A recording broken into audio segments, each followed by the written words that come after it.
Mas daí, o que, que eu tenho? Uma outra coisa, falar sobre engenharia de contexto. O que, que é engenharia de contexto? É uma evolução, certo? Que já faz uns 2 meses que eu estou acompanhando. Quem é que acompanha minhas lives sabe que eu estou sempre ali pegando e olhando, né, raspagens sobre isso. E agora praticamente consolidou. No início era Vibe Code, que daí foi engenharia de prompt, melhorado dentro do Vibe Code, e os caras de desenvolvimento achando isso uma droga. E aí o que, que aconteceu? Os caras disseram, não, tudo bem, vamos estar usando o Vibe Code, mas nós temos que melhorar. O prompt é muito duro, né? Uma estrutura de prompt gigante é muito dura, é muito ruim de fazer manutenção. Então vamos criar engenharia de contexto. O que, que a engenharia de contexto é? É uma estrutura, né, de dados, de referências, né, de informações, de documentos. E aí o pessoal de dev, né, montou uma solução em cima disso lá no GitHub, certo? Eu até falei bastante sobre isso.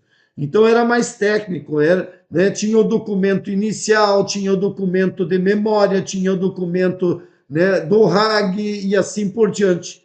E daí quando você tinha o documento histórico, e daí quando você fazia o teu vibe code ali, ele se baseava na estrutura de documento. E aí, agora, o pessoal de desenvolvimento do N8N e outras coisas também criaram, né, um padrão mais ou menos de vibe code. Aliás, de vibe code não, de engenharia de contexto, certo? Então, essa engenharia de contexto eu vou explicar agora para vocês. Só deixa eu ler as mensagenzinhas de vocês aí. Boa noite, tudo bem?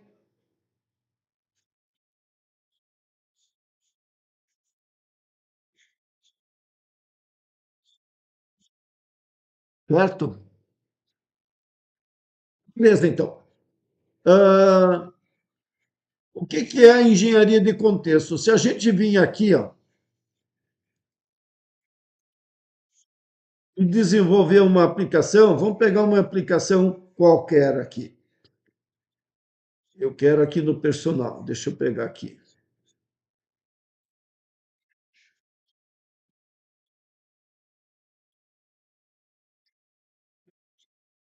Deixa eu ver se eu pego. Essa aqui está muito confusa, deixa eu pegar uma mais simples.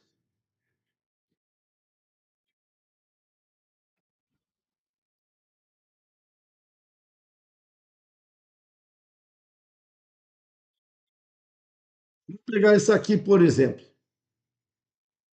Tá?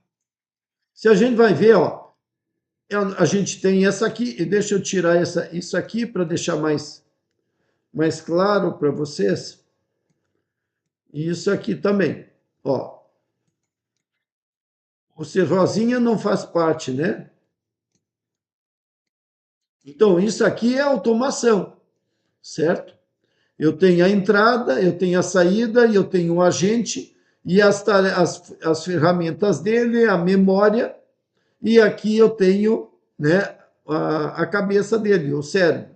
E aqui o RAG, beleza? Só que quando nós pensamos em engenharia de contexto, está tudo aqui previsto nisso. E aí que começa cada vez mais, certo? Cada vez eu tenho mais, ok? Então vamos lá analisar isso aqui.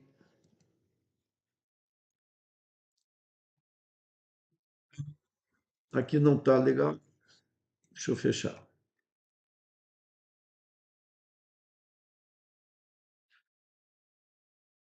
Olha só, como é que é modelar engenharia de contexto para uma aplicação para o N8N, por exemplo, ou para qualquer sistema de automação. Não é o pessoal que desenvolve código, tá?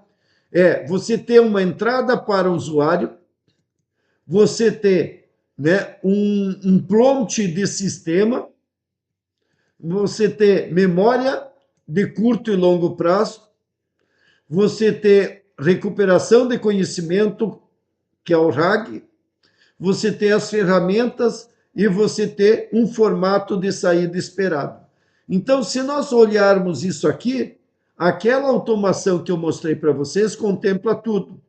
A entrada e saída do usuário está aqui, certo?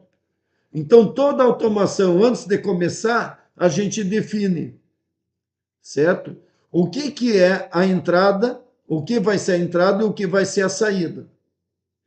Segundo lugar, vamos voltar lá para a nossa cola aqui. É o prompt de base, né, do sistema, que é onde? No agente. Então, eu vou ter que ter uma engenharia de prompt que está todo ele aqui. Então, eu foco em definir o que esse agente vai fazer. Depois disso, nós temos a memória de curto e longo prazo.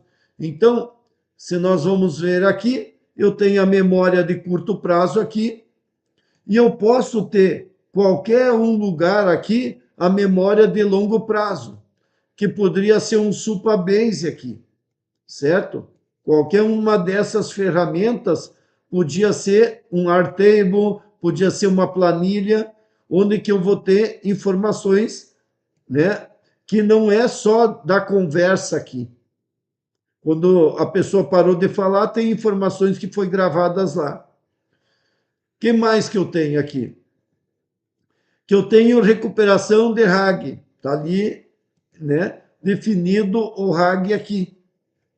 Então, quer dizer, eu separo a informação que está disponível para ser base de conhecimento para qualquer pergunta, para qualquer coisa que chegar. E é uma ferramenta dentro do meu agente. Deixa eu ver mais o que. Ferramentas, certo? Então, todas as ferramentas que eu quiser dentro do meu sistema está ligado nele. E eu também tenho o modelo de saída. Então, eu posso vir aqui e configurar, ó, aqui, Require Speed Output Format. Clica aqui e agora vai aparecer um item mais aqui, ó. E eu posso vir aqui e formatar como é que eu quero que a saída vai ser, certo? Então, vejam só, hoje o N8N permite eu criar um modelo padrão de engenharia de contexto. Pessoal, isso vocês não vão ouvir por aí, talvez um outro gringo que está falando disso, tá?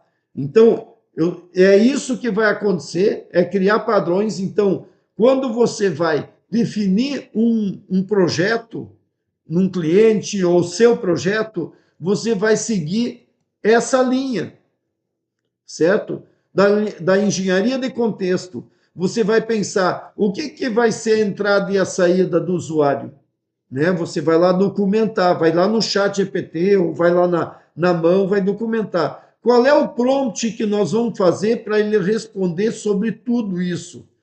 Porque é um assistente? Não, ele já é um agente.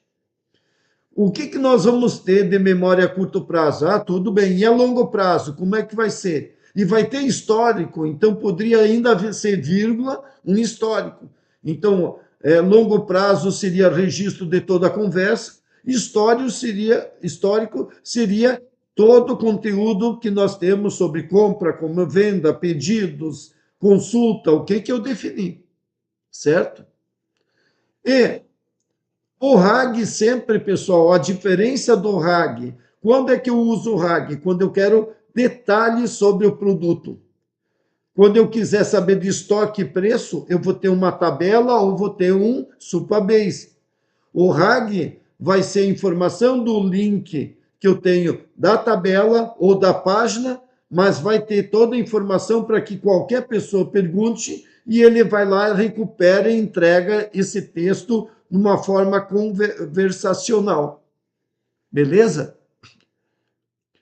Não, isso ali serve também para o Make, serve para qualquer tipo de desenvolvimento, tá? Mas aqui eu estava mostrando como isso está estruturado bem em cima do N8N.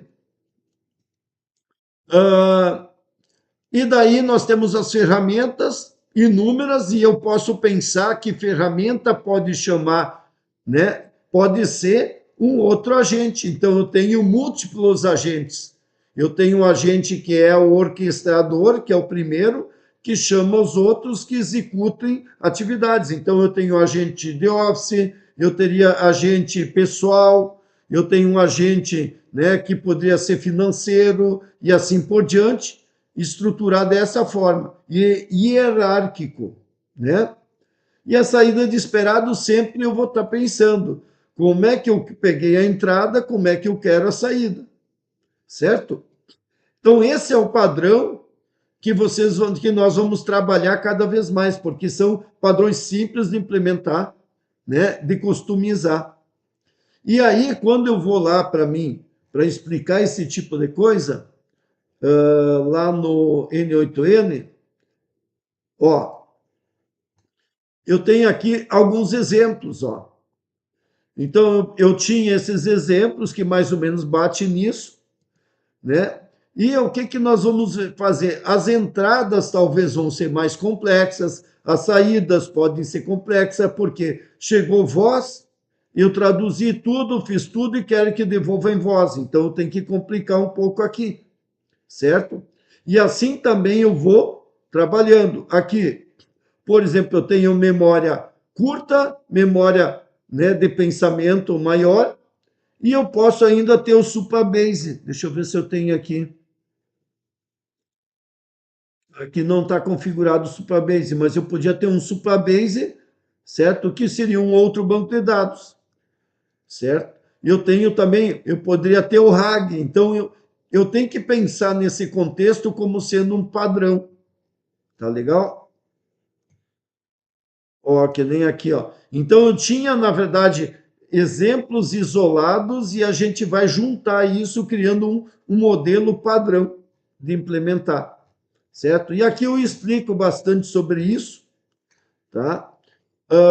E vocês vão ver agora os gurus lá de fora falando isso bastante, porque eu já vi vários deles conversando. Então, vai se criar um padrão engenharia de contexto. Mas isso não descarta o conhecimento de engenharia de prompt, porque dentro do sistema eu preciso de engenharia de prompt, certo? E isso tudo se torna vibe code, porque tu vai construir cada vez mais as soluções, não mais criando aplicações manual, né, desenhando, porque o vibe code vai cada vez fazer isso mais fácil, né? E isso vocês já viram naquela automação, o E30 aqui, ó, certo? Eu acho que é essa aqui, deixa eu ver. Isso aí, ó. Bem simples que ela é. Então aqui eu tenho o modelo, ou